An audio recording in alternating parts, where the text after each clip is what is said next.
ಮಾಟ ಮಂತ್ರಗಳು, ಕ್ಷುದ್ರ ಶಕ್ತಿಗಳು ಅಥವಾ ಚಿಲ್ಲಂಗಿ ಅಂತಲೂ ಕರಿತೀವಿ. ಬೊಂಬೆಯನ್ನು ಮಾಡಿ ಹೊರಗಡೆ ಒಂದು ಮರ ಇರುತ್ತೆ ಅಂತ ಅಂದ್ಕೊಳ್ಳಿ.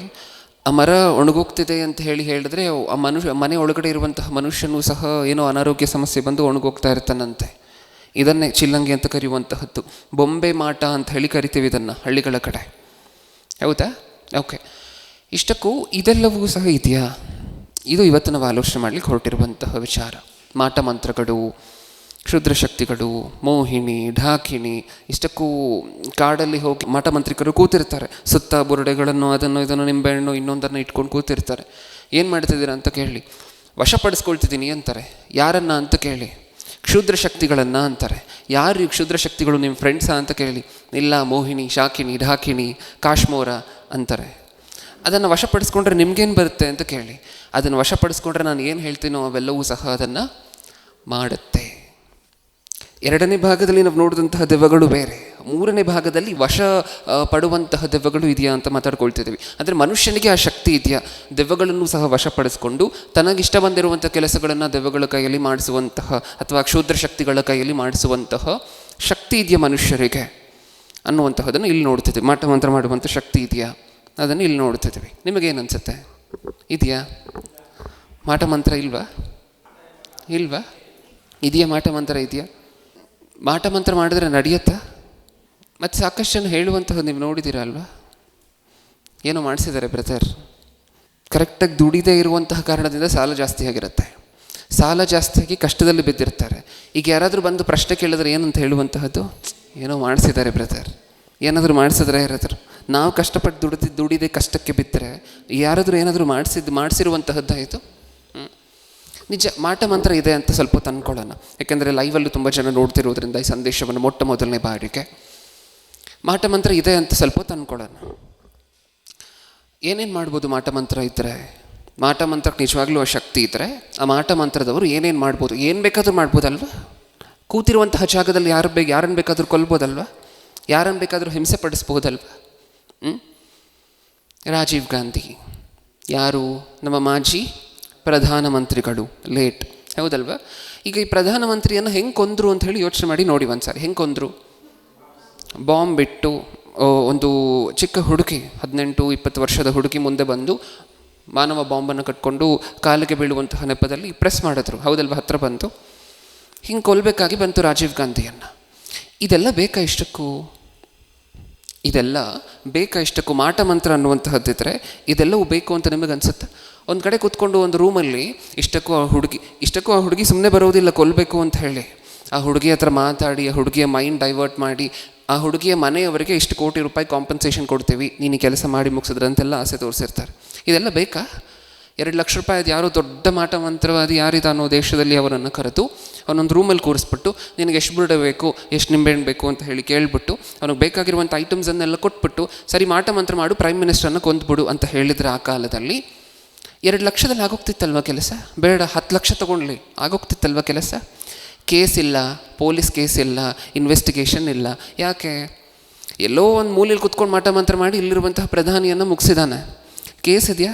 ಇನ್ವೆಸ್ಟಿಗೇಷನ್ ಇದೆಯಾ? CBI ತಲೆನೋವು ಇದೆಯಾ? CID ತಲೆನೋವು ಇದೆಯಾ? ಏನೂ ಇಲ್ಲ. ಇದಾಗುತ್ತೆ ಅಂತ ಹೇಳಿದ್ರೆ ಒಂದು ವೇಳೆ ಆ ಥರನೇ ಕೊಲ್ಬೋದಿತ್ತಲ್ವ?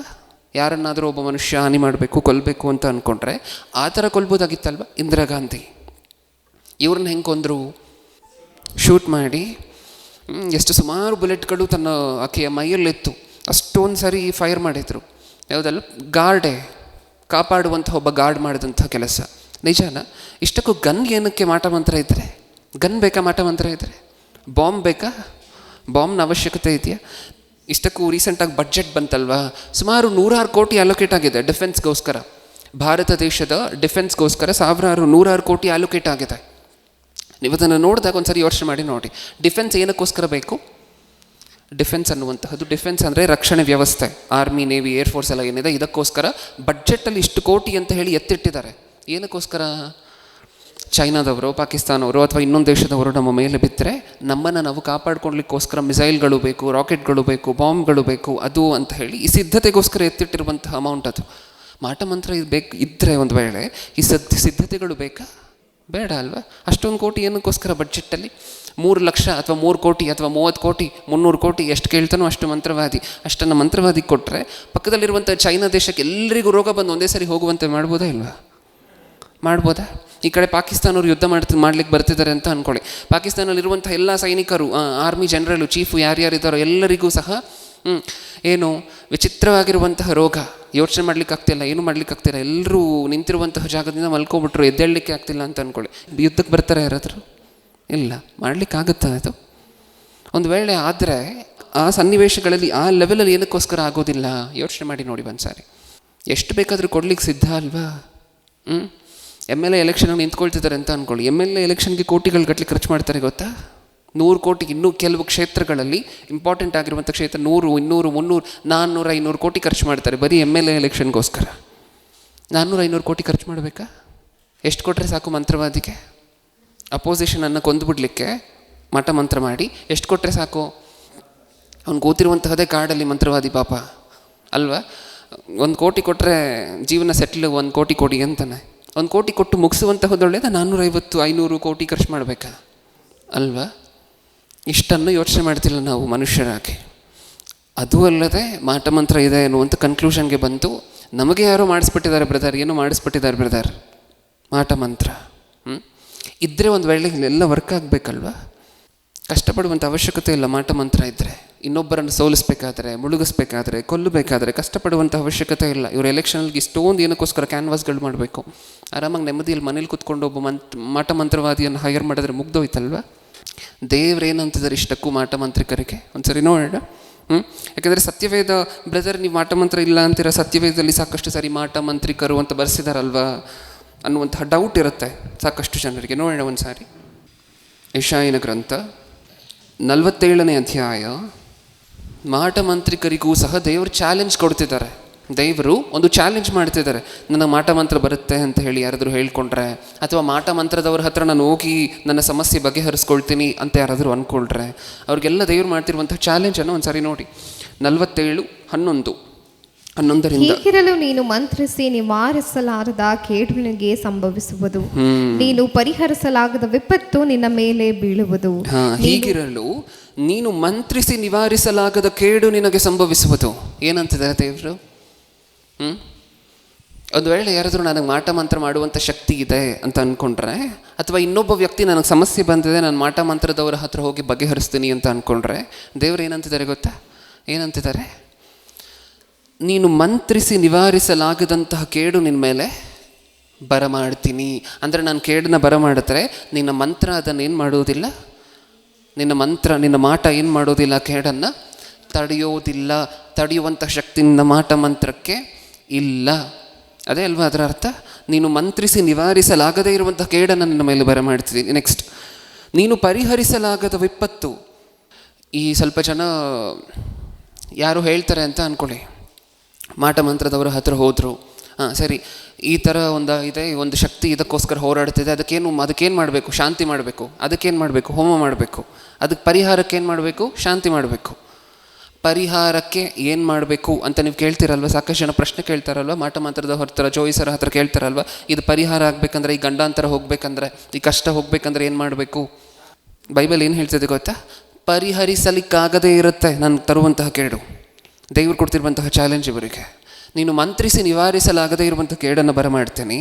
ನೀನು ಆ ಕೇಡು ಬರುತ್ತೆ ಅಂತ ಹೇಳಿ ಯಾರತ್ರನಾದ್ರೂ ಪರಿಹಾರ ಕೇಳ್ಕೊಂಡು ಹೋದೆ ಅಂತ ಅನ್ಕೋ, ನೀನು ಪರಿಹರಿಸಲಿಕ್ಕೂ ಆಗದೇ ಇರುವಂಥ ಸಮಸ್ಯೆಯನ್ನು ನಿನ್ನ ಮೇಲೆ ತಂದಿಡ್ತೀನಿ. ಆದರೆ ನಿನ್ನ ಹತ್ರ ಇರುವಂಥ ಶಕ್ತಿಗಳೆಲ್ಲವೂ ಸಹ ಮಾಟ ಮಂತ್ರದವರ ಹತ್ರ ದೇವರು ಅಡ್ರೆಸ್ ಮಾಡಿ ಮಾತಾಡ್ತಿರುವಂತಹ ಮಾತು, ಅಥವಾ ಮಾಟ ಮಂತ್ರದವರನ್ನು ಆಶ್ರಯಿಸ್ಕೊಂಡು ಬದುಕ್ತೀನಿ ಅಂತ ಅಂದ್ಕೊಳ್ಳುವಂಥವ್ರ ಹತ್ರ ದೇವರು ಸ್ಟ್ರೈಟ್ ಫಾರ್ವರ್ಡಾಗಿ ಮಾತಾಡ್ತಿದ್ದಾರಲ್ಲಿ. ನಿನ್ನ ಮಾಟ ಮಂತ್ರಕ್ಕೆ ಯಾವ ಶಕ್ತಿ ಇಲ್ಲ, ಒಂದು ಕೇಡನ್ನು ತಡೆಯುವಂಥ ಶಕ್ತಿ ಇಲ್ಲ, ಒಂದು ವಿಚಾರವನ್ನು ಪರಿಹರಿಸುವಂತಹ ಶಕ್ತಿ ಇಲ್ಲ. ನೆಕ್ಸ್ಟ್ ಮುಂದೆ, ನೀನು ಪರಿಹರಿಸಲಾಗದ ವಿಪತ್ತು ನಿನ್ನ ಮೇಲೆ ಬೀಳುವುದು, ನೀನು ತಪ್ಪಿಸಲರಿಯದ ನಾಶನವು ನಿನಗೆ ತಟ್ಟನೆ ಉಂಟಾಗುವುದು. ನೀನು ತಪ್ಪಿಸಲರಿಯದ ನಾಶನವು, ನಿನಗೆ ಗೊತ್ತೇ ಇಲ್ಲ ಆ ನಾಶನ ಹೇಗೆ ಕ್ಯೂರ್ ಮಾಡಬೇಕಂತ, ಆ ರೀತಿಯಾಗಿರುವಂಥ ನಾಶನ ತೊಗೊಂಡ್ಬರ್ತೀನಿ. ನೀನು ತಪ್ಪಿಸಲರಿಯದ ನಾಶನವು ನಿನಗೆ ತಟ್ಟನೆ ಉಂಟಾಗುವುದು. ಎದ್ದು ನಿಲ್ಲು, ಸ್ಟ್ಯಾಂಡಪ್. ಮಾಟ ಮಂತ್ರ ಮಾಡುವಂಥವ್ರು ಯಾರಾದರೂ ಇದ್ದಾರೆ, ದೇವರು ನೀಟಾಗಿ ಹಿಂಗೆ ಎಷ್ಟು ಚೆನ್ನಾಗಿ ಮಾತಾಡ್ತಿದ್ದಾರೆ ಅಂದರೆ, ಎದ್ದು ನಿಂತ್ಕೊ ಒಂದು ಸಾರಿ. ನೀನು ಕೂತ್ಕೊಂಡಂತೂ ನಿನ್ನ ಕೈಲಿ ಏನೂ ಕೆಲಸ ಆಗೋದಿಲ್ಲ. ಒಂದು ಸಾರಿ ನಿಂತ್ಕೊತೀಯ, ಎದ್ದು ನಿಲ್ಲು. ನೀನು ಬಾಲಾರಭ್ಯ ಪ್ರಯಾಸಪಟ್ಟು ಅಭ್ಯಾಸಿಸಿರುವ ನಿನ್ನ ಮಾಟ ತಂತ್ರಗಳನ್ನು, ಲೆಕ್ಕವಿಲ್ಲದ ನಿನ್ನ ಮಾಟಗಳನ್ನು ಪ್ರಯೋಗಿಸು. ಕೂತ್ಕೊಂಡು ಏನೋ ವರ್ಕೌಟ್ ಆಗಿಲ್ವಾ? ಒಂದ್ಸರಿ ನಿಂತ್ಕೊ ಹೋಗಲಿ. ನಿಂತ್ಕೊಂಡು ನೀನು ಚೈಲ್ಡ್ಹುಡ್ಡಿಂದ ಕಲ್ತಿದ್ಯಲ್ವಾ, ನೀನು ಚಿಕ್ಕ ಹುಡುಗ, ಚಿಕ್ಕ ವಯಸ್ಸಿನಿಂದ ಕಲ್ತಿದ್ಯಲ್ವಾ ಮಾಟ ಮಂತ್ರ. ಕಲ್ತಿದ್ದೀನಿ ಅಂತ ನೀನು ಅನ್ಕೊಂಡು ಆ ಮಾಟ ಮಂತ್ರ ಏನು, ಅವ್ರು ಕಲ್ತಿರುವಂತಹದ್ದು ಏನು ಅಂತ ಹೇಳಿ ಮುಂದೆ ನೋಡಿದೆ ಸಂದೇಶದಲ್ಲಿ. ಚಿಕ್ಕ ವಯಸ್ಸಿಂದ ಕಲ್ತಿದ್ಯಲ್ವಾ, ಎದ್ದು ನಿಂತ್ಕೊಂಡು ಒಂದ್ಸರಿ ಪ್ರಯೋಗಿಸಿ ನೋಡು. ನೀನು ಚಿಕ್ಕ ವಯಸ್ಸಿನಿಂದ ಏನೇನು ಕಲ್ತಿದ್ಯೋ, ಯಾವ್ಯಾವ ಮಾಟ ಮಂತ್ರಗಳನ್ನು ಕಲ್ತಿದ್ಯೋ ಅದು ಯಾವುದಾದ್ರೂ ವರ್ಕ್ ಆಗುತ್ತಾ ಅಂತ ಹೇಳಿ ಒಂದ್ಸರಿ ನೋಡು. ಇನ್ನೊಂದ್ಸರಿ ಓದೋಣ ಮಾತನ್ನು. ಎದ್ದು ನಿಲ್ಲು, ನೀನು ಬಾಲಾರಭ್ಯ ಪ್ರಯಾಸಪಟ್ಟು ಅಭ್ಯಾಸಿಸಿರುವ ನಿನ್ನ ಮಾಟ ತಂತ್ರಗಳನ್ನು, ಲೆಕ್ಕವಿಲ್ಲದೆ ನಿನ್ನ ಮಾಟಗಳನ್ನು ಪ್ರಯೋಗಿಸು. ಇದರಿಂದ ಒಂದು ವೇಳೆ ನಿನಗೆ ಪ್ರಯೋಜನವಾದೀತು, ಪ್ರಯೋಜನ ಆಗುತ್ತಾ ಅಂತ ಹೇಳಿ ಒಂದ್ಸರಿ ನೋಡ್ಕೊ, ಟೆಸ್ಟ್ ಮಾಡ್ಕೊ. ಮುಂದೆ, ಒಂದು ವೇಳೆ ನಿನ್ನ ಶತ್ರುವಿನಲ್ಲಿ ಭಯ ಹುಟ್ಟೀತು. ಇದು ಒಂಥರ ಅವಾಗವಾಗ ಇನ್ನೊಬ್ಬರನ್ನು ತಮಾಷೆ ಮಾಡಿ ಮಾತಾಡ್ತಿರುವಂತಹ ಮಾತುಗಳು ನಮ್ಮೆಲ್ಲರಿಗೂ ಗೊತ್ತಲ್ವ? ಒಬ್ಬರು ಇನ್ನೊಬ್ಬರನ್ನು ತಮಾಷೆ ಮಾಡುವಂತಹ ಮಾತು. ಹ್ಞೂ ಬಿಡಪ್ಪ, ನೀನು ಪ್ರೈಮ್ ಮಿನಿಸ್ಟ್ರು ಅಂದರೆ ಆ ವ್ಯಕ್ತಿ ಪ್ರೈಮ್ ಮಿನಿಸ್ಟರ್ ಅಂತನಾ? ಹಂಗಂದ್ರೆ ಏನು, ಅದರ ಅರ್ಥ ಏನು? ನೀನು ಏನಕ್ಕೂ ಬರದೇ ಇರೋ ವೇಸ್ಟು ಅಂತ ಅದರ ಅರ್ಥ, ಹೌದಲ್ವಾ? ಇಲ್ಲಿ ದೇವ್ರು ಹೇಳ್ತಿರುವಂತಹ ಮಾತಿನ ಅರ್ಥ ಅದೇ. ನೀನು ಬಾಲಾರಭ್ಯ ಕಲ್ತಿರುವಂತಹ, ಚಿಕ್ಕ ವಯಸ್ಸಿನಿಂದ ಪ್ರಾಕ್ಟೀಸ್ ಮಾಡಿರುವಂತಹ ಮಾಟ ಮಂತ್ರಗಳನ್ನು ನೀನು ಕಲ್ತಿದ್ಯಲ್ವ, ಟ್ರಿಕ್ಸು, ಟ್ಯಾಕ್ಟಿಕ್ಸು, ಮ್ಯಾಜಿಕ್ ಎಲ್ಲ ಕಲ್ತಿದ್ಯಲ್ವ, ಅದನ್ನೆಲ್ಲ ಪ್ರಯೋಗ ಮಾಡಿ ನೋಡು. ಒಂದು ವೇಳೆ ನೀನು ತಡೆದ್ಬಿಡುತ್ತೇನೋ ನೋಡು ಒಂದ್ಸರಿ ಅಂತಿದ್ದಾರೆ. ಮುಂದೆ, ಒಂದು ವೇಳೆ ನಿನ್ನ ಶತ್ರುವಿನಲ್ಲಿ ಭಯ ಹುಟ್ಟಿತು, ಮಂತ್ರಾಲೋಚನೆಗಳನ್ನು ಕೇಳಿ ಕೇಳಿ ನಿನಗೆ ಸಾಕಾಯಿತಲ್ಲವೇ? ಇಲ್ಲಿ ಬರುತ್ತಾರೆ ನಾವು ನೋಡಿ, ಮನುಷ್ಯರು ಯಾರ್ಯಾರನ್ನು ಆಧಾರ ಮಾಡ್ಕೊಂಡು ಬದುಕ್ತಾರೆ. ಖಗೋಳರು, ಜೋಯಿಸರು, ಪಂಚಾಂಗದವರು, ಇವರೆಲ್ಲರೂ ನಿಂತು ನಿನಗೆ ಬರುವ ವಿಪತ್ತುಗಳಿಂದ ನಿನ್ನನ್ನು ಉದ್ಧಾರಿಸಲಿ. ನೋಡೋಣ ಆಗುತ್ತೇನೋ ಒಂದ್ಸರಿ ನೋಡು. ಪಂಚಾಂಗದವರು, ಜ್ಯೋತಿಷ್ಯ ಹೇಳುವಂಥವರು, ಮಾಟ ಮಂತ್ರ ಮಾಡುವಂಥವರು, ಇವರು ಯಾರು ಒಬ್ಬರ ಕೈಯಿಂದ ಆದರೂ ನಿನ್ನ ಬರುವಂಥ ಕಷ್ಟ ತಡೀಲಿಕ್ಕಾಗತ್ತಾ ನೋಡು ಒಂದ್ಸಾರಿ. ನಿನ್ನನ್ನು ಉದ್ಧಾರ ಮಾಡಲಿಕ್ಕಾಗತ್ತಾ ನೋಡು ಒಂದ್ಸಾರಿ. ಆಹಾ, ಇವರೆಲ್ಲ ಕೊಳೆಯಂತಿರುವರು, ಬೆಂಕಿಯು ಅವರನ್ನು ಸುಟ್ಟು ಬಿಡುವುದು, ಜ್ವಾಲೆಯ ರಭಸದಿಂದ ತಮ್ಮನ್ನು ರಕ್ಷಿಸಿಕೊಳ್ಳಲಾರರು. ಅದು ಕಾಯಿಸಿಕೊಳ್ಳುವ ಕೆಂಡವಲ್ಲ, ಮುಂದೆ ಕುಳಿತರೆ ಹಾಯಾಗಿರುವ ಉರಿಯಲ್ಲ. ನೀನು ಪ್ರಯಾಸಪಟ್ಟವುಗಳೆಲ್ಲ ನಿನಗೆ ಹೀಗಾಗುವವು. ನಿನ್ನ ಬಾಲ್ಯದಿಂದ ನಿನ್ನಲ್ಲಿ ವ್ಯಾಪಾರ ಮಾಡಿದವರೆಲ್ಲರೂ ಚದರಿ ತಮ್ಮ ತಮ್ಮ ಪ್ರಾಂತ್ಯಕ್ಕೆ ಹೋಗಿಬಿಡುವರು. ನಿನ್ನನ್ನು ರಕ್ಷಿಸಲು ಒಬ್ಬನೂ ಇರನು. ಅಂದರೆ ಈತನು ಚಿಕ್ಕ ವಯಸ್ಸಿನಿಂದ ಮಾಟ ಮಂತ್ರ ಕಲಿತು ಏನು ಮಾಡಿದಾನಂತೆ? ಅಲ್ಲೊಂದು ಪದವನ್ನು ಓದ್ಕೊಂಡ್ವಿ. ಏನು ಮಾಡಿದ್ದಾನೆ? ವ್ಯಾಪಾರ. ಏನದು ಮಾಟ ಮಂತ್ರ ಅನ್ನುವಂತಹದ್ದು? ವ್ಯಾಪಾರ. ಆ ವ್ಯಕ್ತಿಯನ್ನು ಕೊಲ್ಲಬೇಕಾ? ಬನ್ನಿ, 1,00,000 ರೂಪಾಯಿ ಕೊಡಿ. ಆ ವ್ಯಕ್ತಿ ಆರೋಗ್ಯ ಹಾಳಾಗುವಂತೆ ಮಾಡಬೇಕಾ? 50,000, 20,000, ಪ್ರತಿಯೊಂದಕ್ಕೂ ಬೆಲೆ ಕಟ್ಟಿ ಇನ್ನೊಬ್ಬರ ಹತ್ರ ಬೆಲೆ ತೊಗೊಂಡು ಇನ್ನೊಬ್ರಿಗೆ ಹಾನಿ ಮಾಡ್ತೀನಿ ಅಂತ ಅಂದ್ಕೊಂಡಲ್ವಾ? ಆ ಬಿಸ್ನೆಸ್ ಮಾಡಿದಲ್ವಾ? ದೇವರದನ್ನು ಬಿಸ್ನೆಸ್ ಅಂತ ಕರೀತಿದ್ದಾರೆ. ವ್ಯಾಪಾರ ಮಾಡಿದಲ್ವಾ? ಆ ವ್ಯಾಪಾರಿಕರಲ್ಲಿ ಯಾರಾದರೂ ಬಂದು ನಿನ್ನನ್ನು ರಕ್ಷಿಸ್ತಾರೆ ಒಂದ್ಸರಿ ನೋಡಿ. ಒಬ್ಬನೂ ಬರೋದಿಲ್ಲ ಅಂತ ದೇವರೇ ಹೇಳ್ತಿದ್ದಾರೆ ಕೊನೆಯಲ್ಲಿ. ಈಗ ಹೇಳಿ, ಮಾಟ ಮಂತ್ರ ಇದೆಯಾ? ಒಂದು ಕೇಡನ್ನು ಬರಮಾಡುವಂತಹದನ್ನು ಬಿಡಿ, ಕೇಡು ಬಂದರೆ ತಪ್ಪಿಸ್ಲಿಕ್ಕಾಗತ್ತೆ ಅಂತ ಇದೆಯಾ? ಈ ವಚನದಲ್ಲಿ ಏನು ಓದ್ಕೊಂಡ್ರಿ ನೀವು? ಮಾಟ ಮಂತ್ರದ ಹೊರ ಹತ್ರ ಏನಕ್ಕೋಸ್ಕರ ಹೋಗ್ತಾರೆ? ಇಷ್ಟಕ್ಕೂ ಇನ್ನೊಬ್ಬರಿಗೆ ಕೇಡನ್ನು ಉಂಟು ಮಾಡಲಿಕ್ಕೆ. ಆ ಮಾಟ ಮಂತ್ರ ಇನ್ನೊಬ್ಬರ ಮೇಲೆ ಕೇಡನ್ನು ಬರಮಾಡುವಂತಹ ಶಕ್ತಿ ಬಿಟ್ಬಿಡಿ. ಯಾವ ಶಕ್ತಿ ಇಲ್ವಂತೆ? ಈ ಮನುಷ್ಯನಿಗೆ ಕೇಡು ಬಂದರೆ ಅದನ್ನು ತಡೆಯುವಂಥ ಶಕ್ತಿನೂ ಇಲ್ಲ. ಅದು ಮಾಟ ಮಂತ್ರಕ್ಕಿರುವಂತಹ ಕೆಪಾಸಿಟಿ ಇಲ್ಲಿ ಬಿಚ್ಚಿಡ್ತಿದ್ದಾರೆ ದೇವರು, ಹೌದಾ? ಇಷ್ಟು ಬರೆಸಿಟ್ರೂ ಸತ್ಯವೇದದಲ್ಲಿ ಈ ವಚನವನ್ನು ನಾವು ಸಾಕಷ್ಟು ಸರಿ ಓದಿದ್ರೂ 3 ದಾರಿ ಕೂಡುವಾಗ 2 ನಿಂಬೆಹಣ್ಣು 1 ಮೆಣಸಿನಕಾಯಿ ಸಾಕು ಈ ವಾಕ್ಯವನ್ನು ಕದಲಿಸ್ಲಿಕ್ಕೆ, ಹೌದಾ? ಒಂದು ಜಂಕ್ಷನಲ್ಲಿ 2 ಮೆಣಸಿನಕಾಯಿ 3 ನಿಂಬೆಹಣ್ಣು ಹಾಕಿದ್ರು ಅಂತ ಅಂದ್ಕೊಳ್ಳಿ, ಅಷ್ಟು ಸಾಕು ಈ ವಾಕ್ಯವನ್ನು ಸೈಡಿಗೆ ಇಟ್ಬಿಡ್ಲಿಕ್ಕೆ ನಮಗೆ. ಈಗ ದೇವರು ಇಷ್ಟೊಂದು ಚಾಲೆಂಜು ಅದು ಇದು ಎಲ್ಲವನ್ನು ಮಾಡಿ ಮಾತಾಡಿದ್ರು. ಮಾಟ ಮಂತ್ರ ಇಲ್ಲ, ಯಾವ ಕೇಡು ಸಹ ಇನ್ನೊಬ್ಬರ ಮೇಲೆ ಬರಮಾಡ್ಲಿಕ್ಕೆ ಆಗೋದಿಲ್ಲ, ಕೇಡು ಬಂದರೆ ತಡೆಯುವಂತಹ ಶಕ್ತಿಯೂ ಅದಕ್ಕಿಲ್ಲ ಅಂತ ದೇವರು ಇಷ್ಟೊಂದು ಕ್ಲಿಯರ್ ಆಗಿ ಹೇಳಿದ ನಂತರವೂ ಸಹ ಅಷ್ಟು ಸಾಕು ಕದಲಿಸ್ಲಿಕ್ಕೆ. ಒಂದು ನಿಂಬೆಹಣ್ಣು ಕುಯ್ದಾಗ ರೆಡ್ಡಾಗಿ ಬಂತು ಅಂತ ಅಂದ್ಕೊಳ್ಳಿ, ಮುಗಿದು ಹೋಯ್ತು. ನೀವೇ ಮಾಡ್ಬೋದು ಗೊತ್ತಾ? ನಿಂಬೆಹಣ್ಣು ಕುಯ್ಬೇಕಾದ್ರೆ ರೆಡ್ಡಾಗಿ ನೀವೇ ಮಾಡ್ಬೋದು. ಇಷ್ಟಕ್ಕೂ ಮಾಟ ಮಂತ್ರದವ್ರು ಏನೇನು ಮಾಡುವಂತಹದನ್ನು ನೀವು ನೋಡಿದ್ದೀರಾ ಬ್ರದರ್? ಏಕೆಂದರೆ ಈ ವಚನವನ್ನು ಓದಿದ ನಂತರವೂ ಸಾಕಷ್ಟು ಜನ ಹೇಳ್ತಿರ್ತಾರೆ, ಏನು ನಾವು ನೋಡಿದ್ದೀವಿ ಬ್ರದರ್ ಕಣ್ಣಾರೆ, ಮಾಟ ಮಂತ್ರಿಕರಿಗಿರುವಂಥ ಶಕ್ತಿಯನ್ನು ನಾವು ನೋಡಿದ್ದೀವಿ, ಏನೇನು ಮಾಡಿದ್ರು ನಿಮ್ಮ ಮುಂದೆ ಹೇಳಿ ನೋಡೋಣ ಅಂದರೆ ಇದೆಲ್ಲ ಹೇಳ್ತಾರೆ. ಅವ್ರು ನಿಂಬೆಹಣ್ಣು ಕೊಯ್ಬೇಕಾದ್ರೆ ರೆಡ್ ಆಗುತ್ತೆ ಬ್ರದರ್. ನಾವು ಮನೇಲಿ ಶರ್ಬತ್ಗೆ ಅಂತ ನಿಂಬೆಹಣ್ಣು ಕೊಯ್ಬೇಕಾದ್ರೆ ಎಲ್ಲೋ ಇರುತ್ತೆ ನಿಂಬೆಹಣ್ಣಿನ ಬಣ್ಣ, ಅವ್ರನ್ನ ಕೊಯ್ದರೆ ಮಾತ್ರ. ಇಷ್ಟಕ್ಕೂ ಹೆಂಗೆ ಟೆಸ್ಟ್ ಮಾಡುವಂತಹದ್ದಂದರೆ, ನಾವು ಮಾಟ ಮಂತ್ರದ ಹೊರ ಹತ್ರ ಒಂದು ವೇಳೆ ಹೋದರೆ ನಮಗೆ ಸಮಸ್ಯೆ ಇದೆ, ಯಾರಾದರೂ ನಮ್ಮ ಮೇಲೆ ಮಾಟ ಮಂತ್ರ ಮಾಡಿಸಿದ್ರೆ ಚೆಕ್ ಮಾಡಿ ಅಂತ ಹೇಳಿದ್ರೆ ಅವರೊಂದು ನಿಂಬೆಹಣ್ಣು ತೊಗೊಳ್ತಾರಂತೆ. ಅದನ್ನು ಕುಯ್ತಾರಂತೆ. ಕಲರ್ ಎಲ್ಲೋ ಇದ್ದರೆ ಯಾರೂ ಏನೂ ಮಾಡಿಸಿಲ್ಲ, ರೆಡ್ ಆಗಿದ್ದರೆ ಯಾರೋ ಏನೋ ಮಾಡಿಸಿದ್ದಾರೆ. ನೀವೇ ಮಾಡ್ಬೋದು ಗೊತ್ತಾ, ನಿಂಬೆಹಣ್ಣು ಕುಯ್ಬೇಕಾದ್ರೆ ರೆಡ್ ಆಗುವಂತೆ ನೀವೇ ಮಾಡ್ಬೋದು. ದಾಸವಾಳ ಗಿಡ ಗೊತ್ತಲ್ವ, ದಾಸವಾಳ ಗಿಡ ಗೊತ್ತಲ್ವ, ಅದರಲ್ಲಿ ಒಂದು ಡೈ ಇರುತ್ತೆ, ನ್ಯಾಚುರಲ್ ಡೈ ಇರುತ್ತೆ. ನೀವು ತಲೆಗೆ ಡೈ ಹಾಕ್ಕೊಳ್ತೀರಲ್ವ ಕಲರು, ಅದರಲ್ಲಿ ಒಂದು ನ್ಯಾಚುರಲ್ ಡೈ ಇರುತ್ತೆ. ಅದು ಯಾವಾಗ ಮಾತ್ರ ಕಲರ್ ಕೊಡುವಂತಹದ್ದು ಅಂದರೆ ಆ್ಯಸಿಡ್ ಜೊತೆ ಟಚ್ ಆದರೆ ಮಾತ್ರ ಕಲರ್ ಕೊಡುವಂತಹದ್ದು. ಈಗ ನಿಂಬೆಹಣ್ಣಲ್ಲಿರುವಂತಹದ್ದು ಏನು? ಆ್ಯಸಿಡ್, ಸಿಟ್ರಿಕ್ ಆ್ಯಸಿಡ್, ನಮ್ಮೆಲ್ಲರಿಗೂ ಗೊತ್ತಲ್ವ ಇದು. ಹಾಂ, ಆ ನಿಂಬೆಹಣ್ಣಿನ ಜೊತೆ ಈ ದಾಸವಾಳದ ಹೂವಿನಲ್ಲಿರುವಂತಹ ಡೈ ಟಚ್ ಆದರೆ ಸಾಕು, ಏನಾಗುತ್ತೆ? ನಿಂಬೆಹಣ್ಣು ಪೂರ್ತಿ ಕಲರ್ ಚೇಂಜ್ ಆಗುತ್ತೆ. ಆ ಡೈಯನ್ನು ಇಲ್ಲೆಲ್ಲೋ ಇಟ್ಕೊಂಡಿದ್ರು ಅಂತ ಅಂದ್ಕೊಳ್ಳಿ, ಇಲ್ಲೆಲ್ಲೋ ಚಿಕ್ಕದಾಗಿ ಸೈಡಲ್ಲಿ, ಅದು ರೆಡ್ ಕಾಣಿಸೋದಿಲ್ಲ. ಆ ಡೈ ಇಟ್ಕೊಂಡಿದ್ರೆ ಸಾಕು. ನಿಂಬೆಹಣ್ಣು ಕುಯ್ಬೇಕಾದ್ರೆ ಸುಮ್ಮನೆ ಹಂಗೆ ಟಚ್ ಮಾಡಿದ್ರೆ ಸಾಕು, ನಿಮಗೆ ಕಾಣ್ದಂಗೆ ಅಲ್ವಾ. ಆ ನಿಂಬೆಹಣ್ಣಿಗೆ ಯಾವ ಬಣ್ಣ ಬರುತ್ತೆ? Red colour. ನೀವೇ ತೊಗೊಂಡೋಗಿ ಕೊಟ್ಟಿರ್ತೀರ ನಿಂಬೆಹಣ್ಣನ್ನು, ನೀವು ಕೊಟ್ಟಾಗ ಅದು ಯೆಲ್ಲೋ ಕಲರೇ ಇರುತ್ತೆ. ಅವಾಗ ಇನ್ನೊಬ್ರ ಹತ್ರ ಏನು ಹೇಳ್ತೀರಾ ಗೊತ್ತಾ? ನೀವು ಬಂದು ಏನು ಹೇಳ್ತೀರಾ? ಇನ್ನೊಬ್ರು ಹೇಳ್ತಾರೆ, ನಿಂಬೆಹಣ್ಣು ಮುಂಚೆನೇ ಏನೋ ರೆಡಿ ಮಾಡಿ ಇಟ್ಟಿರ್ತಾನೆ ಅಂತ ಹೇಳ್ತಾರೆ ಇನ್ನೊಬ್ರು. ನೀವೇನಂತೀರಾ? ಇಲ್ಲ, ನಿಂಬೆಹಣ್ಣನ್ನು ನಾನೇ ತೊಗೊಂಡೋಗಿ ಕೊಟ್ಟಿತ್ತು. ನಾನು ತೊಗೊಂಡೋಗಿರುವಂತಹ ನಿಂಬೆಹಣ್ಣು ನಮ್ಮನೆ ಅಂಗಡಿ ಪಕ್ಕದಲ್ಲಿರುವಂಥ ಅಂಗಡಿಯಲ್ಲೇ ಅಲ್ವಾ ತೊಗೊಂಡೋಗಿದ್ದು, ಕರೆಕ್ಟಾಗಿರಬೇಕಲ್ವಾ? ಇದು ಅಲ್ಲಿ ಹಿಂದೆ ನಡೀತಿರು. ಬಾಯಲ್ಲಿ ಕರ್ಪೂರ ಇಟ್ಕೊಳ್ಳುವಂತಹದ್ದು. ಮಾಟ ಮಂತ್ರಿಕರ ಶಕ್ತಿಯನ್ನು ನಾವು ಕಣ್ಣಾರೆ ನೋಡಿದ್ದೀವಿ ಅನ್ನುವಂಥವ್ರು ಏನು ನೋಡಿದ್ದಾರೆ ಅಂದರೆ ಇಂಥ ವಿಚಾರಗಳ, ಚಿಕ್ಕ ಚಿಕ್ಕ ವಿಚಾರಗಳನ್ನು ನೋಡಿದ್ದಾರೆ. ಇಷ್ಟಕ್ಕೂ ಇದನ್ನು ಬಿಟ್ಬಿಡಿ, ನೀವು ಪ್ರಪಂಚದಲ್ಲಿರುವಂತಹ ದೊಡ್ಡ ದೊಡ್ಡ ಮೆಜಿಷಿಯನ್ಸ್ ಹತ್ರ ಹೋದರೆ ಒಂದು ದೊಡ್ಡ ಟ್ರೈನನ್ನೇ ಮಾಯ ಮಾಡ್ತಾರೆ ಗೊತ್ತಾ. ಮ್ಯಾಜಿಕಲ್ಲಿ ಅವ್ರು ಮಾಡಿರುವಂತಹ ದೊಡ್ಡ ದೊಡ್ಡ ಮ್ಯಾಜಿಕ್ ಏನು ಅಂದರೆ ದೊಡ್ಡ ಟ್ರೈನನ್ನು ಮಾಯ ಮಾಡಿಬಿಡ್ತಾರೆ ಒಂದಷ್ಟು ಜನರನ್ನು ಮುಂದೆ ಕೂರಿಸಿ. ಏನು ಮಾಡಿದ್ರು ಅಂದರೆ ಏನಿಲ್ಲ, ಸಿಂಪಲ್. ಮೇಲ್ಗಡೆ ಇರುವಂತಹ ಒಂದು ಚಿಕ್ಕದಾಗಿರುವಂತಹ ಈ ಕಿಟಕಿಗಳಿಗೆ ಈ ಸ್ಕ್ರಾಲಿಂಗ್ ಇದನ್ನು ಹಾಕ್ತಾರೆ ಗೊತ್ತಲ್ವ, ಕರ್ಟೈನ್ಗಳು ಹಾಕ್ತಾರೆ ಗೊತ್ತಲ್ವ.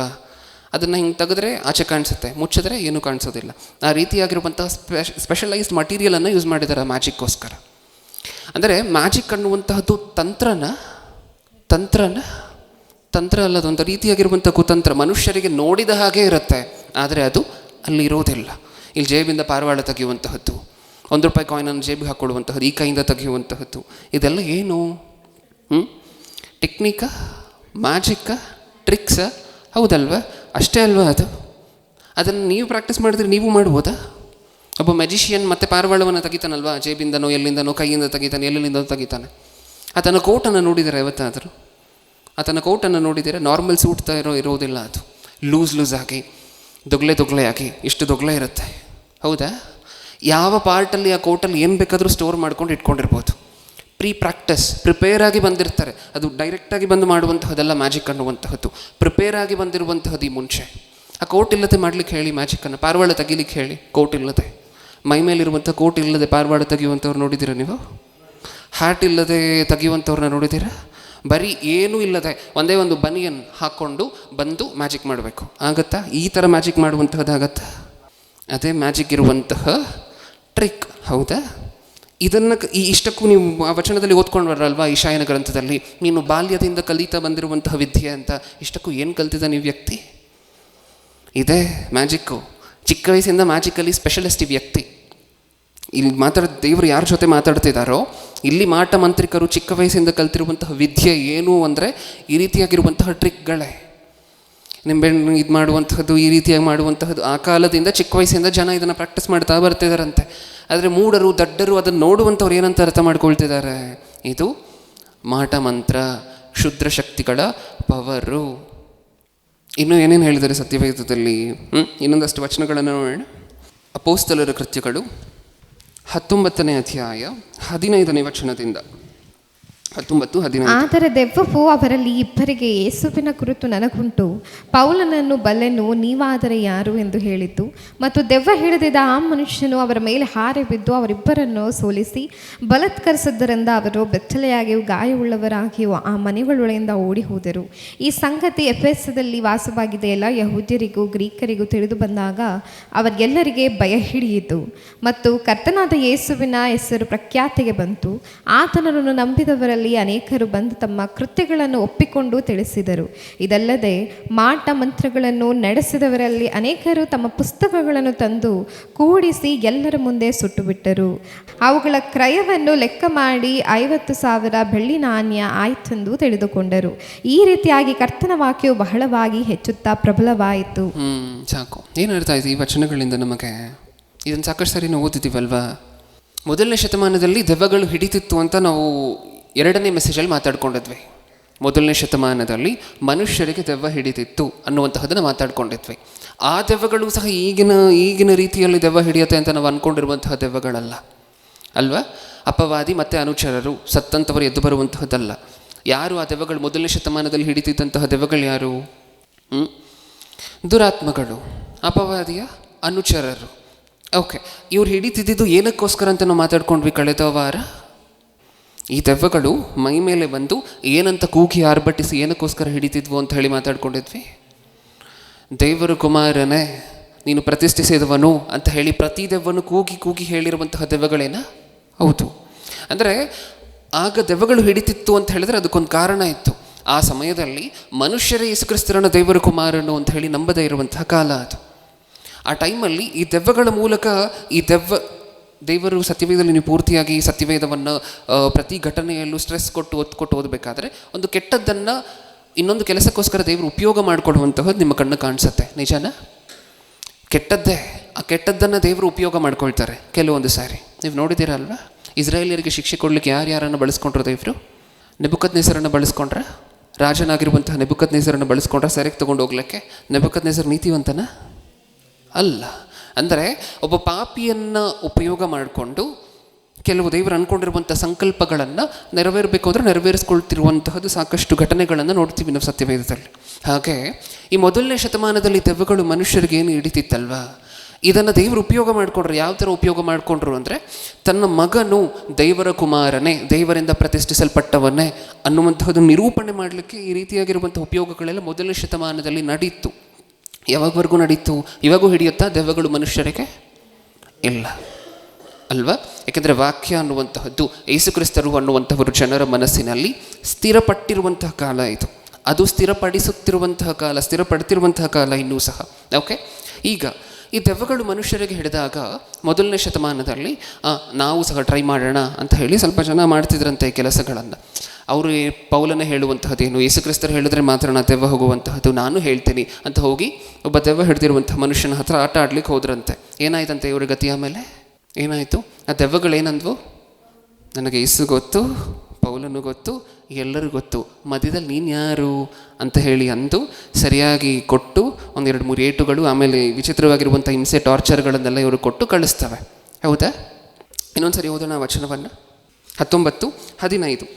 ಅದರ ದೆವ್ವವು ಅವರಲ್ಲಿ ಇಬ್ಬರಿಗೆ, ಯೇಸುವಿನ ಗುರುತು ನನಗುಂಟು, ಪೌಲನನ್ನು ಬಲ್ಲೆನು, ನೀವಾದರೆ ಯಾರು ಎಂದು ಹೇಳಿತು. ಮತ್ತು ದೆವ್ವ ಹಿಡಿದಿದ್ದ ಆ ಮನುಷ್ಯನು ಅವರ ಮೇಲೆ ಹಾರಿ ಬಿದ್ದು ಅವರಿಬ್ಬರನ್ನು ಸೋಲಿಸಿ ಬಲಾತ್ಕರಿಸಿದ್ದರಿಂದ ಅವರು ಬೆತ್ತಲೆಯಾಗಿಯೂ ಗಾಯವುಳ್ಳವರಾಗಿಯೂ ಆ ಮನೆಯೊಳಗಿಂದ ಓಡಿ ಹೋದರು. ಈ ಸಂಗತಿಯು ಎಫೆಸದಲ್ಲಿ ವಾಸವಾಗಿದ್ದ ಎಲ್ಲ ಯಹೂದ್ಯರಿಗೂ ಗ್ರೀಕರಿಗೂ ತಿಳಿದು ಬಂದಾಗ ಅವರೆಲ್ಲರಿಗೆ ಭಯ ಹಿಡಿಯಿತು. ಅಂದರೆ ಇವ್ರಿಗೆ ಯಾವುದರ ನಿಮಿತ್ತ ಭಯ ಆಯಿತು? ಆ ಮನುಷ್ಯ, ಆ ದೆವ್ವ ಏನೋ ಹೇಳ್ತು ಇಷ್ಟಕ್ಕೂ. ಏನೇನು ಹೇಳ್ತು? ನನಗೆ ಯೇಸು ಗೊತ್ತು, ಇನ್ಯಾರು ಗೊತ್ತು? ಪೌಲನು ಗೊತ್ತು. ಅಂದರೆ ನೀವು ಬಿಟ್ಟು ಹೋಗುವಂತ ಏನು ಆಜ್ಞಾಪಿಸ್ತಿದ್ದೀರಾ, ನೀವು ಅವರ ಕಡೆಯವರು ಅಲ್ಲ, ನಿಮಗೆ ಆ ಅಧಿಕಾರ ಕೊಡಲ್ಪಟ್ಟಿಲ್ಲ ಅನ್ನುವಂಥ ರೀತಿಯಲ್ಲಿ ಮಾತಾಡುತ್ತಿದೆ ಈ ದೆವ್ವ. ಅಂದರೆ ಜನರಿಗೆಲ್ಲ ಒಂದು ಅರ್ಥ ಆಗೋಯ್ತು. ಹಾಗಾದರೆ ಈ ದೆವ್ವಗಳಿಗೆ ಯಾರ್ಯಾರು ಗೊತ್ತು? ಯೇಸು ಗೊತ್ತು, ಪೌಲನು ಗೊತ್ತು, ಅಪೊಸ್ತಲರೆಲ್ಲ ಗೊತ್ತು.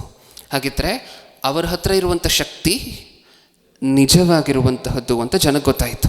ಏನು ಗೊತ್ತಾಯಿತು? ಈ ಕಾನ್ವರ್ಸೇಷನಿಂದ ಜನಕ್ಕೆ, ಅಲ್ಲಿರುವಂತಹ ಜನರಿಗೆ ಏನು ಅರ್ಥ ಆಯಿತು? ದೆವ್ವಗಳ ಈ ಮಾತನ್ನು ಕೇಳಿದ ನಂತರ ಆ ಜನರಿಗೆ ಏನು ಅರ್ಥ ಆಯಿತು? ಯೇಸು ಹತ್ರ ನಿಜವಾಗ್ಲೂ ಯಾವ ಶಕ್ತಿ ಇದೆ? ದೆವ್ವಗಳನ್ನು ಬಿಡಿಸುವಂತಹ ಶಕ್ತಿ ಇದೆ. ಪೌಲನ ಹತ್ರ ನಿಜವಾಗ್ಲೂ ಯಾವ ಶಕ್ತಿ ಇದೆ? ದೆವ್ವಗಳನ್ನು ಬಿಡಿಸುವಂಥ ಶಕ್ತಿ ಇದೆ. ಮುಂದೆ ಓದೋಣ. ಇದನ್ನು ಮನಸ್ಸಲ್ಲಿ ಇಟ್ಕೊಂಡು ಈಗ ಮುಂದಿನ ವಚನಗಳನ್ನು ಓದಲಿಕ್ಕೆ ಪ್ರಯತ್ನ ಪಡೋಣ. ಈ ಸಂಗತಿಯು ಎಫೆಸದಲ್ಲಿ ವಾಸವಾಗಿದ್ದ ಎಲ್ಲ ಯಹೂದ್ಯರಿಗೂ ಗ್ರೀಕರಿಗೂ ತಿಳಿದು ಬಂದಾಗ ಅವರೆಲ್ಲರಿಗೆ ಭಯ ಹುಟ್ಟಿತು. ನೆಕ್ಸ್ಟ್, ಮತ್ತು ಕರ್ತನಾದ ಯೇಸುವಿನ ಹೆಸರು ಪ್ರಖ್ಯಾತಿಗೆ ಬಂತು. ಏನಕ್ಕೋಸ್ಕರ ಪಾಪ್ಯುಲರ್ ಆಯಿತು ಯೇಸುಕ್ರಿಸ್ತರ ಹೆಸರು? ದೆವ್ವಗಳು ಯೇಸುಕ್ರಿಸ್ತರ ಹೆಸರನ್ನು ನೋಡಿ ಭಯ ಪಡುತ್ತಿದೆ. ಇದನ್ನು ನೋಡಿ ಅಲ್ಲಿರುವಂತಹ ಜನರಿಗೆಲ್ಲ ಯೇಸುಕ್ರಿಸ್ತರ ಹೆಸರಿನ ಮೇಲೆ ನಂಬಿಕೆ ಬರಲಿಕ್ಕೆ ಶುರು ಆಯಿತು. ಹೌದಲ್ವಾ? ಮುಂದೆ ನೋಡೋಣ ಆಮೇಲೆ ಏನಾಯಿತು ಅಂತ ಹೇಳಿ. ಪ್ರಖ್ಯಾತಿಗೆ ಬಂತು. ಆತನನ್ನು ನಂಬುವುದರಲ್ಲಿ ಅನೇಕರು ಬಂದು ತಮ್ಮ ತಮ್ಮ ಕೃತ್ಯಗಳನ್ನು ಒಪ್ಪಿಕೊಂಡು ತಿಳಿಸಿದರು. ಈಗ ನಂಬ್ತಾರಲ್ವ, ಯಾವುದನ್ನು ನಂಬುವಂಥವರು? ನಿಜವಾಗ್ಲೂ ದೆವ್ವಗಳಿಗೆ ಯೇಸು ಅಂತ ಹೇಳಿದ್ರೆ ಭಯ, ಪೌಲನು ಅಂತ ಹೇಳಿದ್ರೆ ಯೇಸು ಕ್ರಿಸ್ತರು ಯಾರ್ಯಾರನ್ನು ಅಭಿಷೇಕಿಸಿದಾರೋ ಅವರನ್ನು ನೋಡಿದ್ರೆ ದೆವ್ವಗಳಿಗೇನು ಭಯ ಅನ್ನುವಂಥದ್ದು ಯಾವಾಗ ಜನರಿಗೆ ಗೊತ್ತಾಯಿತೋ, ಆ ಜನರಲ್ಲಿ ನಂಬದವರೆಲ್ಲ ಬಂದು ಹೇಳಿ ಒಪ್ಕೊಂಡ್ರಂತೆ. ಏನು ಹೇಳಿ ಒಪ್ಕೊಂಡ್ರು? ಇಷ್ಟಕ್ಕೂ ಏನು ಹೇಳಿ ಒಪ್ಕೊಂಡ್ರು? ಇನ್ನೊಂದು ಸರಿ ಓದೋಣ ಅದನ್ನೇ. ಆತನನ್ನು ನಂಬುವವರಲ್ಲಿ ಅನೇಕರು ಬಂದು ತಮ್ಮ ಕೃತ್ಯಗಳನ್ನು ಒಪ್ಪಿಕೊಂಡು ತಿಳಿಸಿದರು. ಇವ್ರು ಏನು ಮಾಡ್ತಿದ್ರು ಇಷ್ಟಕ್ಕೂ? ನಂಬದಂಥವರು ಸ್ವಲ್ಪ ಜನ ಮುಂದೆ ಬಂದು ತಮ್ಮ ಕೃತ್ಯಗಳನ್ನು ಒಪ್ಪಿಕೊಂಡು ತಿಳಿಸ್ತಾರಂತೆ. ಇವ್ರು ಏನು ಮಾಡ್ತಿದ್ರು? ಕೆಲವರು, ಆ ಗುಂಪಿನಲ್ಲಿರುವಂಥ ಕೆಲವರು ಏನು ಮಾಡ್ತಿದ್ರು ಹಾಗಿದ್ರೆ? ಇದೇ ಮಾಟ ಮಂತ್ರ. ಆ ಗುಂಪಿನಲ್ಲಿದ್ದಂಥವರು ಕೆಲವರು ಯಾರು? ಮಾಟ ಮಂತ್ರಿಕರು, ಈ ಯಂತ್ರತಂತ್ರಗಳನ್ನು ಮಾಡುವಂಥವರು. ಇದನ್ನು ನೋಡಿದ ನಂತರ ಇಷ್ಟಕ್ಕೂ ಇವ್ರು ಏನು ಮಾಡಿ ಚಿಕ್ಕ ವಯಸ್ಸಿಂದ ಏನು ಕಲ್ತಿರ್ತಾರೆ ಇವರು ಅಂತ ಇಷ್ಟೊತ್ತು ಮಾತಾಡ್ಕೊಂಡಿದ್ದೀವಿ ನಾವು. ಟ್ರಿಕ್ಸು, ಹೌದಲ್ವ? ಮ್ಯಾಜಿಕ್, ಮೋಸ ಮಾಡುವಂತಹದ್ದು ಜನರನ್ನು. ಇದನ್ನು ಚಿಕ್ಕ ವಯಸ್ಸಿಂದ ಕಲಿತಾ ಬಂದಿದ್ದಾರೆ. ಇಷ್ಟಕ್ಕೂ ಇವರು ಯಾವತ್ತೂ ಇಷ್ಟು ದಿನ ನಿಜವಾಗ್ಲೂ ಇರುವಂತಹ ದೆವ್ವಗಳನ್ನು ನೋಡಿಲ್ಲ. ಇವಾಗೇನು ಕಾಣಿಸ್ತೀವಿ ಇವರಿಗೆ? ನಿಜವಾದ ದೆವ್ವ ಕಾಣಿಸ್ತದೆ.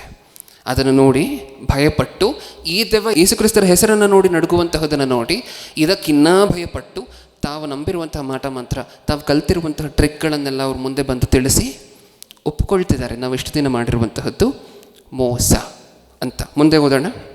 ಇದಲ್ಲದೆ ಮಾಟ ಮಂತ್ರಗಳನ್ನು ನಡೆಸಿದವರಲ್ಲಿ ಅನೇಕರು ತಮ್ಮ ಪುಸ್ತಕಗಳನ್ನು ತಂದು ಕೂಡಿಸಿ ಎಲ್ಲರ ಮುಂದೆ ಸುಟ್ಟು ಬಿಟ್ಟರು. ಯಾರಂತೆ ಸುಟ್ಟು ಬಿಟ್ಟಂಥವರು? ಮಾಟ ಮಂತ್ರಿಕರು. ನೀವು ನಂಬದಂಥ ಪುಸ್ತಕ, ನೀವು ಸತ್ಯವೇದವನ್ನು ಓದ್ತಿದ್ದೀರಾ, ಸತ್ಯವೇದವನ್ನು ನಂಬಿದ್ದೀರಾ, ಅಲ್ಲಿರುವಂತಹ ಮಾತುಗಳನ್ನು ನಂಬಿದ್ದೀರಾ. ನೀವು ಸುಟ್ಟಾಕ್ತೀರಾ ಬೈಬಲನ್ನು ಯಾವತ್ತಾದರೂ? ಎಂಥ ಪರಿಸ್ಥಿತಿ ಬಂದರೂ ಸುಟ್ಟಾಕ್ತೀರಾ? ಇಲ್ಲ ಅಲ್ವಾ?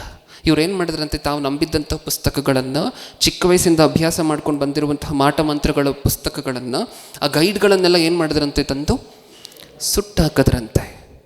ಅಂದರೆ ನೀವು ಯೋಚನೆ ಮಾಡಿ, ಅವರ ಮನಸ್ಸಿಗೆ ಅವತ್ತು ತಾವು ನಂಬದಂತಹ ಮಾಟ ಮಂತ್ರ ಏನು ಅಂತ ಅನಿಸಿತ್ತು ಅಂತ ಯೋಚನೆ ಮಾಡಿ ನೋಡಿ. ಇದೆಲ್ಲ ಸುಳ್ಳು ಅಂತ ಅನಿಸಿಲ್ಲದೆ ಕೆಲಸವನ್ನು ಮಾಡ್ತಾರ? ಮಾಟ ಮಂತ್ರಿಕರೇ ಮೊದಲನೇ ಶತಮಾನದಲ್ಲಿ ನಾವು ಮಾಟ ಮಂತ್ರಗಳನ್ನು ಮಾಡ್ತೀವಿ ಅಂತ ಹೇಳ್ಕೊಂಡಂತಹ ಜನರೇ ಅವರು ನಂಬಿದ್ದಂತಹ ಪುಸ್ತಕ, ಅವರಿಗೆ ಮಾಟ ಮಂತ್ರಗಳನ್ನು ಕಲಿಸಿದಂಥ ಪುಸ್ತಕಗಳನ್ನು ತೊಗೊಂಡು ಬಂದು ಏನು ಮಾಡ್ತಿದ್ದಾರೆ? ಸುಟ್ಟಾಕ್ತಿದ್ದಾರೆ. ಸುಟ್ಟಾಕ್ತಿದ್ದಾರೆ ಅಂದರೆ ಅವ್ರು ಕಲಿತಂತಹ ಮಾಟ ಮಂತ್ರದ ಬಗ್ಗೆ ಅವ್ರಿಗೆ ಏನು ಅನಿಸಿತ್ತು? ಇದನ್ನು ನೋಡಿದ ಮೇಲೆ, ನಿಜವಾದ ದೆವ್ವವನ್ನು ನೋಡಿದ ಮೇಲೆ, ನಿಜವಾಗ್ಲೂ ಈ ದೆವ್ವಗಳನ್ನು ಶಾಸಿಸಲಿಕ್ಕೆ ಶಕ್ತಿ ಇರುವಂಥ ಯೇಸುಕ್ರಿಸ್ತರನ್ನು ನೋಡಿದ ನಂತರ ಇವೆಲ್ಲ ಏನೂ ಅಲ್ಲ. ನಿಜವಾಗ್ಲೂ ಆನೆ ಅಲ್ಲಿದೆ, ಇದೆಲ್ಲ ನಮ್ಮ ಹತ್ರ ಇರುವಂತಹದ್ದೆಲ್ಲ ಇರುವೆಗಳೇ. ಚಿಕ್ಕ ಚಿಕ್ಕ ಟ್ರಿಕ್ಗಳು, ಕಾಯಿನಿಗೆ ಮಾಯ ಮಾಡುವಂತಹದ್ದು, ಪಾರಿವಾಳ ತೆಗೆಯುವಂತಹದ್ದು, ಹಾರಿಸುವಂತಹದ್ದು, ಏನೇನೋ ಮಾಡುವಂತಹದ್ದು, ನಾಲ್ಗೆ ಮೇಲೆ ಕರ್ಪೂರ ಇಟ್ಕೊಳ್ಳುವಂತಹದ್ದು, ನಿಂಬೆಹಣ್ಣು ಕುಯ್ದರೆ ಕೆಂಪಗಾಗುವಂತಹದ್ದು, ಈ ರೀತಿಯಾಗಿರುವಂಥ ಟ್ರಿಕ್ಗಳು ಯಾವ ಕೆಲಸಕ್ಕೂ ಬರುವುದಿಲ್ಲ. ನಿಜವಾಗ್ಲೂ ಶಕ್ತಿ ಇರುವಂತಹದ್ದು ಯಾರಿಗೆ ಅಂದರೆ ಯೇಸುಕ್ರಿಸ್ತರಿಗೆ, ಅವರನ್ನು ನಂಬಿಕೊಂಡು ಅವರ ಮೂಲಕವಾಗಿ ಅಭಿಷೇಕಿಸಲ್ಪಟ್ಟಿರುವಂತಹ ಅಪೊಸ್ತಲರಿಗೆ. ಇದನ್ನೆಲ್ಲ ಸುಟ್ಟಾಕ್ತಾರೆ ಗೊತ್ತಾ? ಇವಾಗ ನೀವು ಹೇಳಿ, ಮೊದಲನೇ ಶತಮಾನದಲ್ಲಿರುವಂತಹ ಮಾಟ ಮಂತ್ರಿಕರೇ ಮುಂದೆ ಬಂದು ನಮ್ಮ ವಿದ್ಯೆ ಏನೂ ಇಲ್ಲ ಇದರ ಮುಂದೆ ಅಂತ ಹೇಳಿ ಒಪ್ಕೊಳ್ತಿರ್ಬೇಕಾದ್ರೆ ನಾವು ಕಲ್ತಿರುವಂತಹದ್ದೆಲ್ಲ ಬರೀ ಮ್ಯಾಜಿಕ್ಕೆ, ಅದು ಯಾವ ಕೆಲಸಕ್ಕೂ ಬರೋದಿಲ್ಲ. ಇಷ್ಟಕ್ಕೂ ಇವರು ಅಲ್ಲೇ ತಾನೇ ಇದ್ದರು. ಆ ದೆವ್ವ ಹಿಡಿದಂತಹ ವ್ಯಕ್ತಿ ಇದ್ನಲ್ವ ಪ್ರಿಯರೇ, ಅದೇ ಊರಲ್ಲೇ ಇದ್ದಂಥವ್ರು ಇವರೆಲ್ಲ, ಹೌದಾ ಅಲ್ವಾ? ಹೌದಾ? ಅದೇ ಊರಲ್ಲಿ ಇದ್ದಂಥವ್ರು. ನಿಜಾನ? ಆ ದೆವ್ವ ಇವ್ರು ಬಿಡಿಸ್ಬೋದಿತ್ತಾ ಇಲ್ವಾ? ಇವ್ರ ಹತ್ರ ಶಕ್ತಿ ಇದ್ದಿದ್ದರೆ ಬಿಡಿಸ್ಬೋದಿತ್ತ? ಮಾಡಿದ್ರೆ ಆ ಕೆಲಸವನ್ನು? ಪಾಪ ಇವ್ರು ತಮ್ಮ ಲೈಫ್ ಟೈಮಲ್ಲಿ ನಿಜವಾಗಿ ದೆವ್ವ ಹಿಡಿದವ್ರು ಹೆಂಗೆ ಆಡ್ತಾರೆ ಅಂತ ನೋಡಿದ್ದೆ ಆವಾಗ.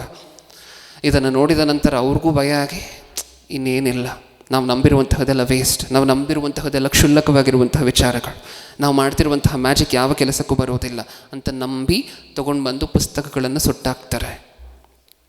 ಮಾಟ ಮಂತ್ರ ಮಾಡ್ತಿರುವಂಥವರೇ ಇದೇನೂ ಇಲ್ಲ ಅಂತ ಹೇಳಬೇಕಾದ್ರೆ ಈ ಕಾಲದಲ್ಲಿ ನಾವೇನು ಹೇಳ್ಕೊಳ್ತೀವಿ ಗೊತ್ತಾ? ಯಾರೋ ಏನೋ ಮಾಡಿಸಿದ್ದಾರೆ. ಮಾಡಿರುವಂಥವ್ರು ಇಲ್ಲ ಅಂತ ಇವರೆಲ್ಲ ದೊಡ್ಡ ದೊಡ್ಡ ಮಂತ್ರವಾದಿಗಳು. ಈಗಿನ ಮಂತ್ರವಾದಿಗಳಿಗೆ ನೀವು ಕಂಪೇರ್ ಮಾಡಿದ್ರೆ ಮೊದಲನೇ ಶತಮಾನದಲ್ಲಿ ಇವ್ರಿಗಿಂತ ದೊಡ್ಡ ದೊಡ್ಡ ಮ್ಯಾಜಿಕ್ ಕಲ್ತಿರುವಂತಹ ಮಂತ್ರವಾದಿಗಳು ಇವರೆಲ್ಲರೂ ಸಹ. ಯಾಕೆಂದರೆ ಸತ್ಯವೇದನೆ ಅವರನ್ನ ಮಂತ್ರವಾದಿಗಳು ಅಂತ ಡೆಸಿಗ್ನೇಟ್ ಮಾಡ್ತಿದೆ. ಹೌದಾ? ಇವರೇ ಅದೇನೂ ಇಲ್ಲ, ಅದಕ್ಕೆ ಶಕ್ತಿ ಇಲ್ಲ, ಅದಕ್ಕೆ ಬಲ ಇಲ್ಲ ಅಂತ ಹೇಳಿ ಇವರೇ ಮಾರ್ಪಟ್ಟಿರಬೇಕಾದ್ರೆ ಈ ಕಾಲದಲ್ಲಿ ನಾವು ಇನ್ನೂ ಮಾಟ ಮಂತ್ರ ನಂಬುವಂತಹದ್ದು ಎಷ್ಟು ಸೂಕ್ತವಾಗಿರುವಂತಹದ್ದು ಯೋಚನೆ ಮಾಡಿ. ನಿಜನಾ? ವೇಸ್ಟ್ ಅಲ್ವಾ? ಇನ್ನೊಂದೇ ಒಂದು ವಚನ ನೋಡಿಕೊಂಡು ಇವತ್ತಿನ ಸಂದೇಶವನ್ನು ಮುಗಿಸ್ಕೊಳ್ಳೋಣ. ಇದರ ಎರಡನೇ ಭಾಗವನ್ನು ಮುಂದಿನ ವಾರ ಕಂಟಿನ್ಯೂ ಮಾಡೋಣ.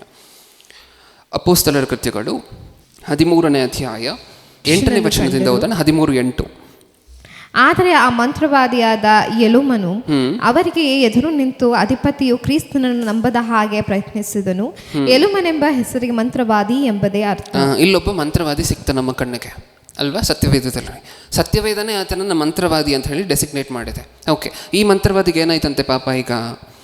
ಮುಂದೆ ಆಗ ಪೌಲನೆನಿಸಿಕೊಳ್ಳುವ ಸೌಲನು ಪವಿತ್ರಾತ್ಮ ಭರಿತನಾಗಿ ಅವನನ್ನು ದೃಷ್ಟಿಸಿ ನೋಡಿ, ಎಲ್ಲೋ ಎಲ್ಲ ಮೋಸದಿಂದಲೂ ಎಲ್ಲ ಕೆಟ್ಟತನದಿಂದಲೂ ತುಂಬಿದವನೇ, ಸೈತಾನನ ಮಗನೇ, ಎಲ್ಲ ನೀತಿಗೂ ವಿರೋಧಿಯೇ, ನೀನು ಕರ್ತನ ನೀಟಾದ ಮಾರ್ಗವನ್ನು ಡೊಂಕು ಮಾಡುವುದನ್ನು ಬಿಡುವುದಿಲ್ಲವೋ. ಏನೇನಂತೆ ಇದನಿಗೆ ಬೈದಂತಹದ್ದು ಯಾವ್ಯಾವ ಭಾಷೆಯಲ್ಲಿ ಬೈದರು ಇಷ್ಟಕ್ಕೂ? ಮೋಸಗಾರನೇ, ಸೈತಾನನ ಮಗನೇ ಅಂತ ಬೈತಿದ್ದಾರೆ. ಕರ್ತನ ನೀಟಾದ ಮಾರ್ಗವನ್ನು ಡೊಂಕು ಮಾಡದೆ ನೀನು ಬಿಡುವುದಿಲ್ವಾ? ಏನಕ್ಕೋಸ್ಕರ ಹೇಳ್ತಿದ್ದಾರೆ ಈ ಮಾತನ್ನು ಮಂತ್ರವಾದಿ ಹತ್ರ? ಈ ಥರ ಏನಕ್ಕೋಸ್ಕರ ಮಂತ್ರವಾದಿಯನ್ನು ಬೈತಿದ್ದಾರೆ? ಮಂತ್ರ ಮಾಡ್ತಾನೆ ಅಂತನ? ಮಂತ್ರವಾದಿ ಮಂತ್ರ ಮಾಡ್ತಾನೆ ಅಂತ ಈ ಥರ ಎಲ್ಲ ಬೈತಿದ್ದಾರೆ? ಏನಕ್ಕೋಸ್ಕರ ಬೈತಿದ್ದಾರೆ? ಜನರನ್ನು ಮೋಸ ಮಾಡ್ತೀಯಲ್ವ, ದೇವರ ಮೇಲೆ ಜನರು ಐಡಿಯಲ್ ಆಗಿ ನಂಬಿಕೆ ಇಡಬೇಕು. ಕಷ್ಟ ಬಂದರೆ ದೇವರ ಹತ್ರ ಹೋಗಬೇಕು, ಸುಖ ಬಂದರೆ ದೇವರ ಹತ್ರನೇ ಹಂಚ್ಕೋಬೇಕು. ಹಿಂಗಿರಬೇಕಾಗಿರುವಂತಹ ಮನುಷ್ಯರನ್ನು ಈ ಥರ ಮಂತ್ರವಾದಿಗಳು, ನಾವು ಮಂತ್ರಿಕರು ಅಂತ ಹೇಳ್ಕೊಳ್ಳುವಂಥವರೆಲ್ಲ ಏನು ಮಾಡ್ತಿದ್ದಾರಂತೆ? ಸೆಳೀತಿದ್ದಾರೆ, ದಾರಿ ತಪ್ಪಿಸ್ತಿದ್ದಾರೆ. ಹೌದಾ? ದೇವರ ಮೇಲೆ ಇಟ್ಟಿರುವಂತಹ ನಂಬಿಕೆಯನ್ನು ಡೈಲ್ಯೂಟ್ ಮಾಡ್ತಿದ್ದಾರೆ, ಆ ವಿಶ್ವಾಸವನ್ನು ಕುಗ್ಗಿಸ್ತಿದ್ದಾರೆ. ದೇವರ ಹತ್ರ ಹೋಗುವಂತಹ ಮನುಷ್ಯರನ್ನು ಇವ್ರ ಹತ್ರ ಬರುವಂತೆ ತಿರುಗಿಸ್ಕೊಳ್ತಿದ್ದಾರೆ. ಅದನ್ನೇ ಇಲ್ಲಿ ಹೇಳ್ತಿರುವಂತಹದ್ದು. ಕರ್ತನ ನೀಟಾದ ಮಾರ್ಗವನ್ನು ಡೊಂಕು ಮಾಡ್ತಿದೆಯಲ್ವ, ಏನೇನೋ ನಂಬಿಸಿ ಮೋಸ ಮಾಡಿ ಜನರನ್ನು ಅಲ್ಲಗಳಿತಿದೆಯಲ್ವ, ಬೇರೆ ದಾರಿಗೆ ಎಳಿತಿದೆಯಲ್ವ. ಓಕೆ, ಈ ವ್ಯಕ್ತಿಗೆ ಎಂಥ ಪರಿಸ್ಥಿತಿ ಬಂತಂತೆ ಈ ಮಂತ್ರವಾದಿಗೆ? ಇಗೋ, ಕರ್ತನು ನಿನ್ನ ಮೇಲೆ ಕೈ ಎತ್ತಿದ್ದಾನೆ, ನೀನು ಕುರುಡನಾಗಿ ಕೆಲವು ಕಾಲ ಸೂರ್ಯನನ್ನು ಕಾಣದೇ ಇರುವಿ ಎಂದು ಹೇಳಿದನು. ಆ ಕ್ಷಣ ಅವನಿಗೆ ಕಣ್ಣು ಮೊಬ್ಬಾಗಿ ಕತ್ತಲೆ ಉಂಟಾಯಿತು. ಏನಾಯ್ತಂತೆ ಈ ವ್ಯಕ್ತಿಗೆ ಹೇಳಿ? ಒಬ್ಬ ಮಂತ್ರವಾದಿಗೆ ಏನಾಯ್ತಂತೆ? ಕಣ್ಣು ಕಾಣಿಸದೆ ಹೋಯಿತು. ಈ ವ್ಯಕ್ತಿ ನಿಜವಾಗ್ಲೂ ಆ ಶಕ್ತಿ ಇದ್ದಿದ್ರೆ ಏನು ಮಾಡ್ಕೊಬೇಕಿತ್ತು? ಇಷ್ಟಕ್ಕೂ ಮಂತ್ರವಾದಿ ಮೇಲೆ ಶಾಪ ಬರುವಂತಹದ್ದು ನೋಡಿದಿರ ನೀವು? ಮಂತ್ರವಾದಿ ಹತ್ರ ಹೋಗುವಂತಹದ್ದು ಬೇರೆಯವರಿಗೆ ಕೆಟ್ಟದ್ದನ್ನು ಮಾಡಲಿಕ್ಕೆ. ಈ ಪಾಪ ಈ ಮಂತ್ರವಾದಿಗೆ ಬಂದಿದೆ, ಕಣ್ಣು ಕುರುಡು, ಮೊಬ್ಬಾಗಿ ಹೋಗ್ತಿದೆ, ಏನು ಮಾಡಲಿಕ್ಕಾಗದೇ ಇರುವಂಥ ಪರಿಸ್ಥಿತಿ. ಆ ಶಕ್ತಿ ಇದ್ದರೆ ಫಸ್ಟ್ ಆ ಮೊಬ್ಬನ್ನು ಕ್ಲಿಯರ್ ಮಾಡಿಕೊಂಡು ತನ್ನ ಕಣ್ಣು ಸರಿಯಾಗುವಂತೆ ಮಾಡಿಕೊಂಡು, ಯಾರು ಈ ವ್ಯಕ್ತಿಗೆ ಶಾಪ ಕೊಟ್ಟರೋ ಅವ್ರ ಮೇಲೆ ಏನಾದರೂ ಮಾಡಲಿಕ್ಕಾಗಬೇಕಲ್ವ ಈ ವ್ಯಕ್ತಿಗೆ? ಮಾಡಿದಂತೆ ನಿಮಗೆ ಕಾಣಿಸುತ್ತಾ ಅಲ್ಲಿ? ಆ ವಚನ ಪೂರ್ತಿ ಓದಿದ್ರೂ ಸಹ, ನೀನು ಕುರುಡನಾಗಿ ಕೆಲವು ಕಾಲ ಸೂರ್ಯನನ್ನು ಕಾಣದೇ ಇರುವು ಎಂದು ಹೇಳಿದರು. ಆ ಕ್ಷಣವೇ ಅವನಿಗೆ ಕಣ್ಣು ಮೊಬ್ಬಾಗಿ ಕತ್ತಲೆ ಉಂಟಾಯಿತು. ಅವನು ಕೈ ಹಿಡಿಯುವವರನ್ನು ಹುಡುಕುತ್ತಾ ತಿರುಗಾಡಿದನು. ಪಾಪ ಕಣ್ಣು ಇಷ್ಟು ದಿನ ಚೆನ್ನಾಗಿತ್ತು, ಇವಾಗ ಪಟ್ಟಂತ ಕಣ್ಣು ಹೊರಟೋದ್ರೆ ಹೆಂಗೆ ಆಡ್ತಾರೆ ಜನ ಅಂತ ನಿಮಗೆ ಗೊತ್ತಲ್ವ? ಕುರುಡ್ರಿಗಾದರೆ ಅಭ್ಯಾಸ ಆದರೂ ಇರುತ್ತೆ ನಡೆಯುವಂತಹದ್ದು. ಹುಟ್ಟಿದಂದಿನಿಂದ ಕಣ್ಣಿಲ್ಲ ಅಂತ ಅಂದ್ಕೊಳ್ಳಿ, ಅವ್ರಿಗೊಂದು ಕೋಲ್ ಕೊಟ್ಟರೆ ಸಾಕು, ಅವ್ರು ಯಾವ ಕಾಡಿಗೆ ಬೇಕಾದರೂ ಹೋಗಿ ಎಲ್ಲಿಂದ ಬೇಕಾದರೂ ಬರ್ತಾರೆ. ಆದರೆ ಈ ವ್ಯಕ್ತಿ ಕಣ್ಣು ಚೆನ್ನಾಗಿತ್ತಲ್ವ ಇಷ್ಟು ದಿನ, ಇವಾಗ ಹೊರಟೋಯ್ತಲ್ಲ ಪಟ್ಟಂತ. ಏನು ಮಾಡ್ತಿದ್ದಾನಂತೆ? ಅಮ್ಮ ಕೈ ಹಿಡ್ಕೊಂಡು ಯಾರು ರೋಡ್ ದಾಟಿಸ್ತೀರಾ ಅಂತ ತಿರುಗಾಡ್ತಿದ್ದಾನಂತೆ. ನೆಕ್ಸ್ಟ್, ಆ ಕ್ಷಣವೇ ಅವನ ಕಣ್ಣು ಮೊಬ್ಬಾಗಿ ಕತ್ತಲೆ ಉಂಟಾಯಿತು. ಅವನು ಕೈ ಹಿಡಿಯುವವರನ್ನು ಹುಡುಕುತ್ತಾ ತಿರುಗಾಡಿದನು. ಅಧಿಪತಿಯು ಆ ಸಂಗತಿಗಳನ್ನು ನೋಡಿ ಕರ್ತನ ಬೋಧನೆಗೆ ಅತ್ಯಾಶ್ಚರ್ಯಪಟ್ಟು ನಂಬುವವನಾದನು. ಈ ಮಂತ್ರವಾದಿ ಎಲ್ಲಿದ್ದ ಅಂದರೆ ಈ ಅಧಿಪತಿ ಹತ್ರನೇ ಸೈಡಲ್ಲಿ. ಇದನ್ನೆಲ್ಲ ನೋಡಿದ ನಂತರ ಅಧಿಪತಿಗೆ ಏನು ಅರ್ಥ ಆಯಿತು ಅಂದರೆ, ನನ್ನ ಹತ್ರ ಇದ್ದಂಥ ಮಂತ್ರವಾದಿ ವೇಸ್ಟ್, ಯಾವ ಕೆಲಸಕ್ಕೂ ಬರೋದಿಲ್ಲ, ಅಟ್ಲೀಸ್ಟ್ ದೇವರನ್ನಾದರೂ ನಂಬ್ಕೊಳ್ಳೋಣ ಅಂತ ನಿಜವಾದ ದೇವರನ್ನು ನಂಬ್ಕೊಂಡು ಅವತ್ತಿಂದ ಶುರು ಮಾಡ್ದ. ಮಂತ್ರವಾದಿಯನ್ನು ಪಕ್ಕದಲ್ಲಿ ಇಟ್ಕೊಂಡಿರುವಂತಹ ವ್ಯಕ್ತಿ, ತನ್ನ ಆಸ್ಥಾನದಲ್ಲಿ ಇಟ್ಕೊಂಡಂತಹ ಅಧಿಪತಿ ದೇವರನ್ನು ನಂಬಲಿಕ್ಕೆ ಶುರು ಮಾಡ್ತಿದ್ದಾನೆ. ಹೌದಾ? ಮಂತ್ರವಾದಿ ಈತನ ಪಕ್ಕದಲ್ಲೇ ಇದ್ದ ಯಾವಾಗಲೂ ಸಹ. ಆ ಮಂತ್ರವಾದಿಯ ಗತಿ ಏನಾಯಿತು ಕೊನೆಗೆ? ಕುರುಡನಾಗಿ, ಅಮ್ಮ ರಸ್ತೆ ಯಾರಾದರೂ ದಾಟಿಸ್ರಿ.